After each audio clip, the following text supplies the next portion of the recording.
بسم الله الرحمن الرحيم.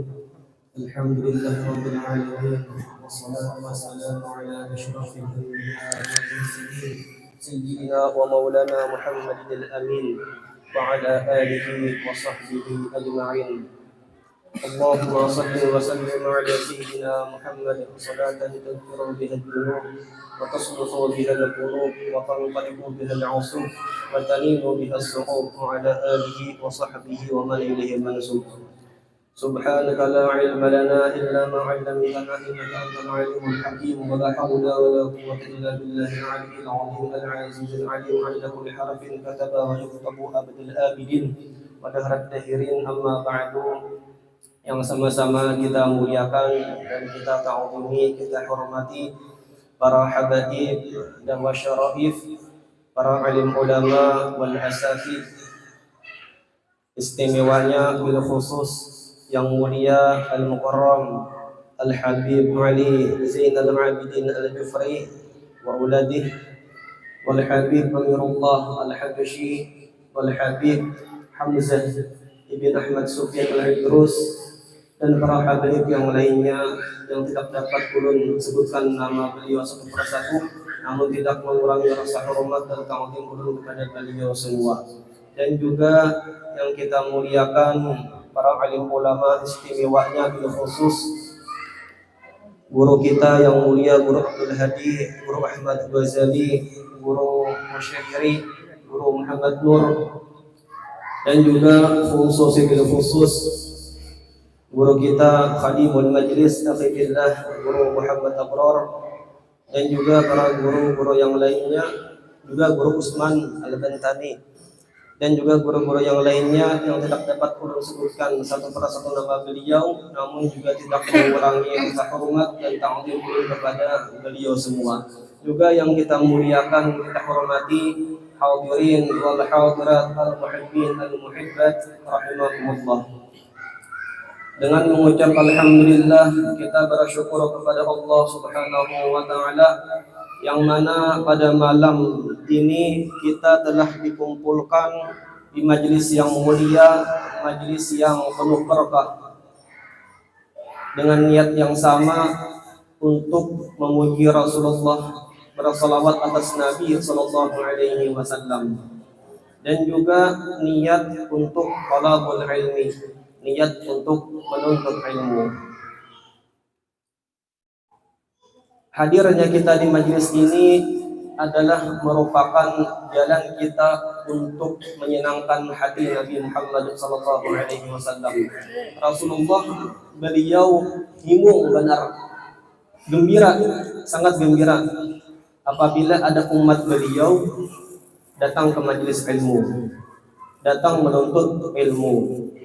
Bahkan orang yang datang ke majelis ilmu itu dosanya diampuni oleh Allah Subhanahu wa taala. Di dalam hadis Nabi menyebutkan, man intaqala yata'allama ilman ghufira lahu qabla an yakhtuwa.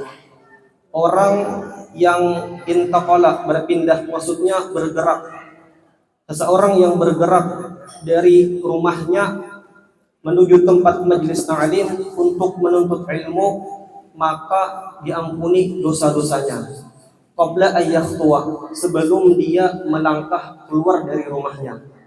Pian tadi dari rumah bersiap-siap mengambil wudu, siap-siap untuk ke majelis ilmu.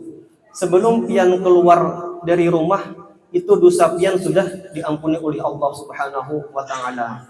Bahkan bukan cuma dosa yang diampuni, malaikat pun juga tabsutu ajnihataha, menghamparkan sayap-sayapnya untuk pian berataan yang niat datang ke majelis ini untuk menuntut ilmu.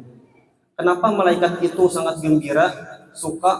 Dikarenakan malaikat itu ridwan bima yasna, malaikat itu senang dengan orang yang menuntut ilmu. Arti malaikat senang dengan orang yang menuntut ilmu ini, malaikat senantiasa memintakan ampunan baginya.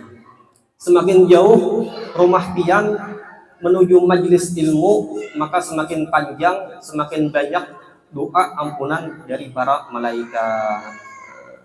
Jadi hadirnya kita di majelis ilmu ini adalah merupakan nikmat yang besar dari Allah Subhanahu wa taala. Alhamdulillah. Makanya kita sangat bersyukur kepada Allah Subhanahu wa taala diberi kesehatan dapat hadir di majelis ilmu. Alhamdulillah. Hadirin wal hadirat, al muhibbin wal muhibbat, Majlis Ta'lim Masjid Al-Akbar Lailatul Jum'ah rahimakumullah. Setiap kenikmatan yang ada pada diri kita itu satu titik pun tidak pernah lepas dari karunia atau pemberian Allah Subhanahu wa taala. Semua kenikmatan yang ada pada diri kita, semuanya itu merupakan karunia atau anugerah pemberian Allah Subhanahu wa taala. Dan nikmat ini wajib untuk kita syukuri, untuk kita bersyukur. Syukur itu kalau kita artiakan secara lugat, bahasa artinya berterima kasih. Ulun memberi pian rambutan satu biji, lalu pian ucap terima kasih. Nah itu namanya syukur. Syukur namanya. Tapi apakah ini saja yang dimaksud dengan syukur? La, ada, tidak. Masih panjang lagi makna daripada syukur itu. Lalu inilah yang insya Allah sama-sama kita belajar, kita mengetahuinya. Ulun di sini pun bukan niat untuk mengajar. Ulun sama dengan pian niat sama-sama belajar. Adapun gurunya mu'allif kitab. Mudah-mudahan apa yang disampaikan ini nantinya bermanfaat untuk kita di dunia dan di akhirat, dan mudah-mudahan menjadi barokah. Amin ya rabbal alamin. Hakikat syukur, hakikat arti syukur itu ialah sarful abdi jami'a ma an'amallahu bihi alaihi fima khuliqa li ajlih. Arti syukur itu sebenarnya ialah menggunakannya seorang hamba semua nikmat yang Allah Ta'ala berikan kepadanya fima khuliqa li ajlih, sesuai dengan apa yang diperintahkan oleh Allah Subhanahu wa taala. Alhamdulillah kita berisi mata, punya mata 2 biji mata. Dengan mata ini kita dapat melihat, mudah melakukan aktivitas. Bayangkan kalaunya tidak punya mata, hendak menuju masjid saja, baru keluar dari rumah sudah gugur kak kabut. Kada bisi mata bit, nggih tajlongkop. Jadi mata ini merupakan salah satu nikmat dari Allah Subhanahu wa taala. Lalu fungsi mata ini dijadikan Allah Ta'ala itu untuk melihat segala yang baik, segala yang jamal, yang indah. Lalu kita gunakan mata ini melihat video ceramah, melihat video pengajian. Kita gunakan mata ini untuk melihat para ulama, para habaib. Kita gunakan mata untuk melihat Al-Quran. Gunakan mata untuk melihat kitab-kitab aslafun as-salihun. Ini namanya kita menggunakan nikmat mata sesuai dengan apa yang diperintahkan oleh Allah Subhanahu wa taala. Maka dengan demikian ini namanya syukur. Syukur dengan nikmat Allah Subhanahu wa taala. Sebaliknya, kalaunya mata ini digunakan melihat yang buruk-buruk, buka HP, diketik muncul India berjugit. India berjugit. India berjugit. Maka kalau berjugit itu pusatnya itu empatnya. Gitu.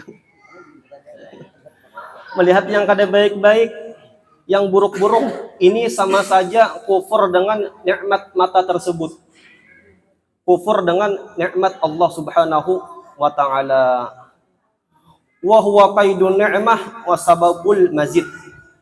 Dengan kita menggunakan mata ini di dalam kebaikan, menggunakan nikmat Allah yang diberikan kepada kita di dalam kebaikan, maka syukurnya ini yang akan mengikat nikmat tersebut, nikmat tersebut agar nikmat itu senantiasa ada dan menjadi bertambah. Nikmat itu bisa tetap ada dan bertambah, dan bisa juga hilang. Dan kita disuruh supaya nikmat yang ada ini senantiasa ada dan bertambah. Maka harus diikat. Harus diikat.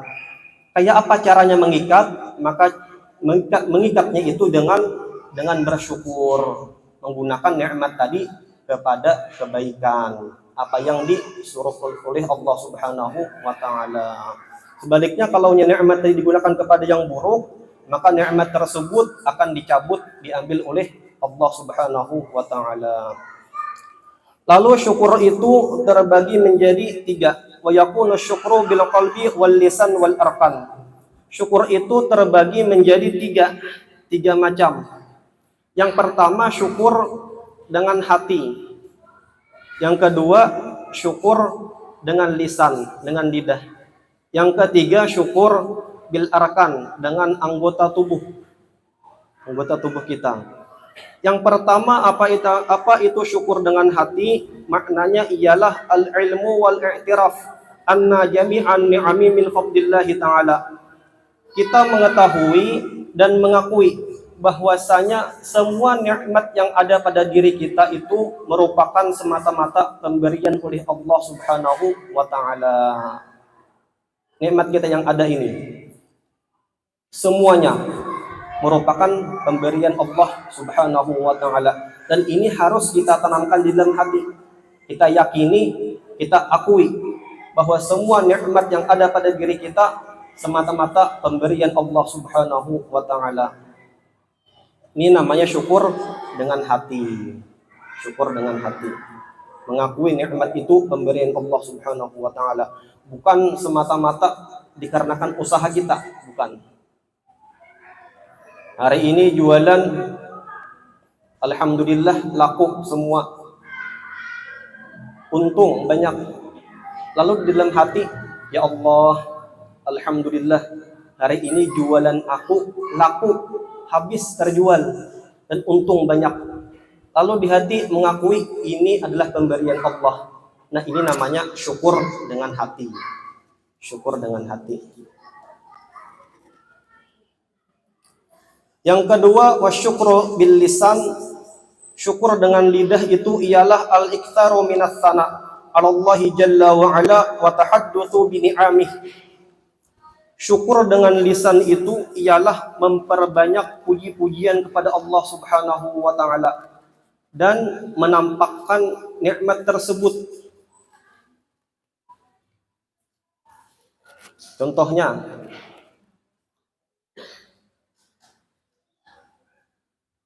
punya tanah lalu ingin dijual tanah tadi. Pasanglah spanduk, dijual tanah sekian, ukurannya kali sekian. Lalu setelah 1 tahun laku tanah tadi. Lalu alhamdulillah. Laku tanah tadi, alhamdulillah. Terucap kalimat alhamdulillah di mulut, ini adalah namanya syukur bil lisan. Syukur bil lisan. Lalu hasil dari penjualan tanah tadi itu adalah nikmat dari Allah, dan itu harus ditampakkan, diperlihatkan. Lalu hasilnya tadi kita sisihkan untuk zakat atau untuk sedekah, diberikan kepada orang-orang alim, guru-guru, diberikan kepada masjid untuk pembangunan pondok pesantren. Maka kita memberikan ini namanya at-tahaddus, menampakkan nikmat Allah tadi. Menampakkan nikmat Allah tersebut. Jadi yang kedua ini asyukru bil lisan, syukur dengan lisan. Ketika kita mengucap alhamdulillah, itulah namanya syukur bil lisan. Dan ketika kita menggunakan harta tadi di jalan Allah, maka itu kita sedang menampakkan karunia dari Allah Subhanahu wa taala di dalam kebaikan. Nabi bersabda, "Ma an'amallahu 'ala 'abdin ni'matan faqal alhamdulillah illa waqad adda syukraha." Tidaklah seseorang itu diberikan Allah taala satu nikmat, kemudian dia mengucap alhamdulillah, melainkan dia sudah menunaikan syukur kepada Allah Subhanahu wa taala. Ini syukur yang kedua. Syukur yang ketiga, asyukru bil arkan. Syukur kepada Allah dengan menggunakan anggota tubuh. Tadi dicontohkan mata. Sekarang misalkan contohnya lidah. Lidah ini adalah nikmat dari Allah Subhanahu wa taala. Lalu lidah ini kita gunakan untuk mengaji, untuk membaca Al-Qur'an. Maka ini namanya kita sedang menggunakan nikmat Allah yang ada pada tubuh kita untuk berbuat taat kepada Allah Subhanahu wa taala. Sarafuha fil amal bi taatillah. Makna syukur dengan anggota tubuh ialah kita menggunakan anggota tubuh kita di dalam beribadah taat kepada Allah Subhanahu wa taala. Kaki digunakan untuk berdiri, untuk salat, tangan untuk mengangkat takbiratul ihram. Ini namanya kita sedang menggunakan nikmat yang Allah taala berikan pada anggota tubuh kita. Syukur dengan anggota tubuh. Wal isti'anatu biha ala maradih, dan kita harus meminta tolong, meminta bantuan kepada Allah, berdoa supaya senantiasa dapat menggunakan tubuh kita ini di dalam ibadah, di dalam ketaatan kepada Allah Subhanahu wa taala. Nikmat yang Allah taala berikan kepada kita itu terbagi menjadi dua. Yang pertama nikmat hissiyah, yang kedua nikmat maknawiyah. Nikmat hissiyah itu ialah nikmat yang tampak pada diri kita, yang tampak oleh kedua mata kita. Contohnya, kita diberi telinga, mata, kaki, tangan, itu nikmat hissiyah. Kita diberi harta, itu nikmat hissiyah. Kita diberi pasangan, istri, itu juga nikmat hissiyah namanya. Guru Usman, tapi lah juga lah. Itu istri nikmat hissiyah, nikmat yang nampak oleh mata kita. Anak juga nikmat hissiyah, nikmat yang tampak oleh mata kita, nikmat yang Allah taala berikan kepada kita. Nah, hendaknya nikmat hissiyah ini kita bawa dalam kebaikan. Kita bawa ke jalan yang diridhai oleh Allah Subhanahu wa taala. Kita gunakan nikmat hissiyah ini untuk meraih keridhaan Allah Subhanahu wa taala, untuk menyenangkan hati Nabi Muhammad sallallahu alaihi wasallam. Kita hadirkan majelis ini, awak kita, badan kita, satu badan hadir di majelis ta'lim ini namanya kita sedang mensyukuri nikmat hissiyah, nikmat yang nampak di badan kita, yaitu badan kita hadir di tempat yang diridhai oleh Allah Subhanahu wa taala, tempat hadir di tempat yang menyenangkan hati Nabi sallallahu alaihi wasallam. Nikmat hissiyah. Adapun nikmat maknawiyah itu nikmat yang tidak tampak oleh kedua mata kita. Contohnya seperti diberikan Allah taala al-iman. Iman itu nikmat maknawiyah. Islam itu nikmat maknawiyah. Nikmat yang Allah taala berikan kepada kita, nikmat itu ada namun tidak tampak oleh mata kita. Diberikan Allah taala ilmu, pengetahuan, itu juga nikmat maknawiyah dari Allah Subhanahu wa taala. Dapat beramal, beribadah, itu juga nikmat maknawiyah namanya. Nikmat yang Allah taala berikan yang tak nampak oleh kedua mata kita. Lalu hadirin wal hadirat rahimakumullah, nikmat hissiyah, nikmat yang nampak ini punya ta'alluq atau hubungan, bahasa kitanya ikatan dengan asma Allah Ar-Rahman. Allah taala itu bernama Ar-Rahman, Maha Pemberi.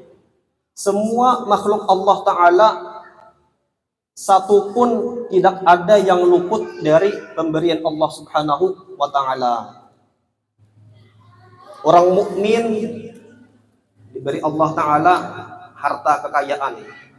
Orang yang taat diberi Allah Ta'ala nikmat hissiyah, diberi Allah Ta'ala kekayaan. Orang yang kafir pun juga diberi Allah Ta'ala kekayaan. Orang yang maksiat pun juga diberi Allah Ta'ala kekayaan. Ini menunjukkan apa? Menunjukkan bahwa nikmat hissiyah itu satu, tidak terbatas kepada siapapun, baik yang mukmin ataupun yang ingkar, baik yang taat ataupun yang maksiat, tetap dapat nikmat hissiyah dari Allah yang bernama Ar-Rahman. Yang kedua, menunjukkan bahwa nikmat hissiyah itu tidak ada sama sekali nilainya di sisi Allah Subhanahu wa Ta'ala. Sehingga nikmat hissiyah itu kepada orang kafir pun, orang maksiat pun diberikan Allah Subhanahu wa Ta'ala. Ini nikmat hissiyah, ta'alluqnya kepada asma Allah Ar-Rahman. Yang kedua, nikmat ma'nawiyah. Nikmat ma'nawiyah ini ta'alluqnya kepada asma Allah Ar-Rahim. Artinya Allah Maha Pengasih. Maksudnya apa? Allah Ta'ala tidak sembarangan mengasih nikmat ma'nawiyah kecuali hanya kepada hamba-hambanya yang tertentu. Allah tidak akan memberikan iman, Islam, ilmu, ketaatan kepada hambanya yang ingkar. Allah akan memberikan nikmat ma'nawiyah itu hanya kepada hambanya yang mukmin, yang muslim, yang taat. Kepada inilah Allah Ta'ala memberikan nikmat ma'nawiyah. Lalu di dalam kitab Al-Usfuriyah itu dikisahkan bahwa Nabi Musa, ini terakhir, bahwa Nabi Musa itu pernah dialog kepada Allah Subhanahu wa Ta'ala. Kan Nabi Musa ini bisa berdialog kepada Allah. Wa kallama Allahu Musa taklima. Allah Ta'ala berdialog dengan Nabi Musa takliman, akan sebagai dialog. Lalu Nabi Musa ini bertanya kepada Allah Subhanahu wa Ta'ala, "Ya Rabb, ya Allah, kenapa semua hambamu ini ada yang engkau masukkan ke surga, ada yang engkau masukkan ke neraka? Kenapa semuanya ini tidak engkau masukkan saja ke dalam surga? Karena semuanya ini adalah hambamu, milikmu, masukkan saja ke dalam surga, tidak ada yang ke neraka." Allah Ta'ala tidak langsung menjawab, tapi Allah menyuruh Nabi Musa untuk menanam satu biji gandum. Wahai Musa, tuh biji gandum tanam, rawat sampai berbuah, sampai panen. Lalu ditanam Nabi Musa, ditanam, tiap hari disiram, dirawat, tumbuh menjadi banyak sampai berbuah gandum tadi, sampai menguning. Lalu dipanen oleh Nabi Musa. Setelah dipanen oleh Nabi Musa, gandum tadi itu dipilih-pilih oleh Nabi Musa, dipilih-pilih. Yang baik, gandum yang berisi yang baik itu diletakkan Nabi Musa di tempat yang baik, di tempat yang baik. Sedangkan gandum yang hampa, gandum yang kosong, yang tidak baik itu diletakkan, ditumpuk oleh Nabi Musa, lalu dibakar. Oleh Nabi Musa. Ketika Nabi Musa mau membakar, Allah Ta'ala bertanya, wahai Musa, stop. Tunggu dulu. Itu kenapa gandum itu engkau pisah? Yang baik kau letakkan di tempat yang baik, yang buruk, yang hampa kau letakkan di tempat yang tidak baik, bahkan hendak engkau bakar. Lalu Nabi Musa menjawab, "Ya Rabb, ya Allah, ini gandum yang baik, maka tempatnya yang sesuai adalah yang baik. Sedangkan gandum yang buruk, ini gandum yang buruk, tidak baik, maka tempatnya pun juga sesuai di tempat yang tidak baik dan akan dibakar."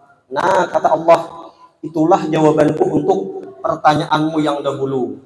Aku, kata Allah, punya asma Ar-Rahman, Maha Pengasih. Semua hambaku aku kasih, baik dia yang beriman, dia yang kafir, dia yang taat, dia yang maksiat, semua aku kasih. Aku tidak peduli, kata Allah, fala ubali. aku tidak peduli, semuanya aku kasih. Tapi awas, hati-hati, di akhirat nanti aku punya nama Ar-Rahim, Maha Pengasih. Dan asmaku Ar-Rahim ini hanya untuk hamba-hambaku yang tertentu. Jadi hambaku yang taat, yang beriman, itu tempatnya di dalam surga. Adapun yang maksiat, yang kufur, yang ingkar, maka tempatnya adalah di neraka. Jadi alhasil,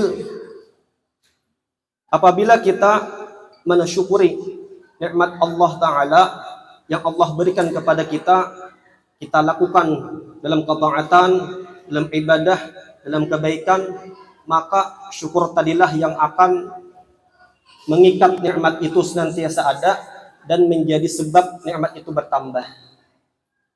Sebaliknya, apabila kufur dengan nikmat Allah yang Allah berikan, tidak mau taat, tidak mau salat, tidak mau puasa, maka nikmat itu akan dicabut oleh Allah Subhanahu wa taala dan nanti juga akan dapat balasan dari Allah Subhanahu wa taala. Mudah-mudahan yang sedikit ini ada manfaatnya kepada pian berataan dan khususnya kepada ulun diri ulun. Mudah-mudahan ini pun menjadi keberkahan bagi kita sekalian. Ulun mohon ampun, mohon maaf kalaunya kelamaan. Ala hadzal kalam. Wassalamualaikum warahmatullahi wabarakatuh.